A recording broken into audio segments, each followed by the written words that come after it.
మెంతికూర పప్పును ఎలా చేయడం నేర్చుకుందామండి. దీనికైతే కనుక మామూలుగా కందిపప్పు, మెంతికూర, టమాటా వండుతారు. కానీ ఇది పిల్లలు చేదుగా ఉంటుందని తినరు. అలాంటప్పుడు కొంచెం పెసరపప్పు, శనగపప్పు వేస్తే కనుక టేస్ట్ అనేది డిఫరెంట్గా ఉంటుంది. కంపల్సరీగా మెంతికూర పప్పుని తింటారండి. దీన్ని ఎలా చేయడం నేర్చుకుందాం. దీనికైతే కనుక కొంచెం కందిపప్పు, కొంచెము శనగపప్పు, కొంచెం పెసరపప్పు ముందుగా మనం వేయించుకోవాలి. ఆయిల్ ఏమి వేయాల్సిన అవసరం లేదు. కొంచెం వేయించుకుంటే పొడిగా బాగానే ఉంటుంది.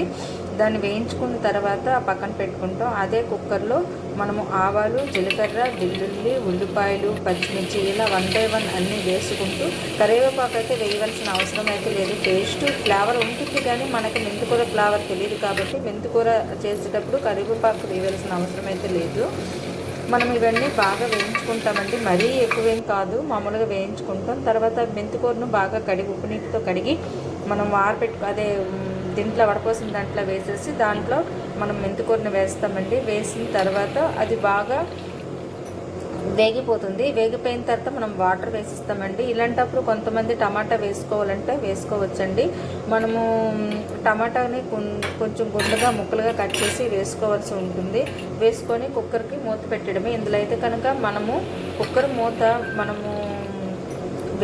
మెంతికూర వేయించేటప్పుడు అయితే కనుక కుక్కర్ మూతకి బెల్ట్ పెట్టవసరం లేదు. అదే కుక్కరు మనము ఇదయ్యేటప్పుడు అయితే కనుక పప్పు అన్నీ వేసుకుంటాం కదా. అదే మెంతికూర పూర్తిగా వేయించిన తర్వాత అప్పుడు పప్పులు నెక్స్ట్ నీళ్లు వేసేస్తాం. ఆ తర్వాత ఉడుకుతున్నప్పుడు టమాటా వేసుకుంటే సరిపోతుంది. మంచి ఫ్లేవర్ అయితే వస్తుంది. టమాటా వేయించవలసిన అవసరం అయితే లేదు. మనం గుండుగా కట్ చేసుకున్నాం కాబట్టి టమాటా కూడా అందులో వేసేస్తే సరిపోతుంది. తర్వాత కవ్వంతో మనం కొంచెం వేడిగా ఉండేటప్పుడే కవ్వంతో చిలికేస్తే సరిపోతుంది.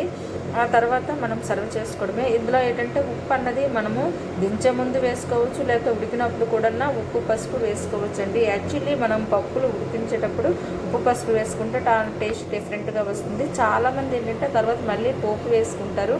నేనైతే పోపు వేయనండి. ఒకవేళ మీరు వేసుకోవాలనుకుంటే ఇప్పుడు వేసుకోవాలి. ఆవాలు, వెల్లుల్లి, ఎండుమిర్చి 3 వేస్తే సరిపోతుంది.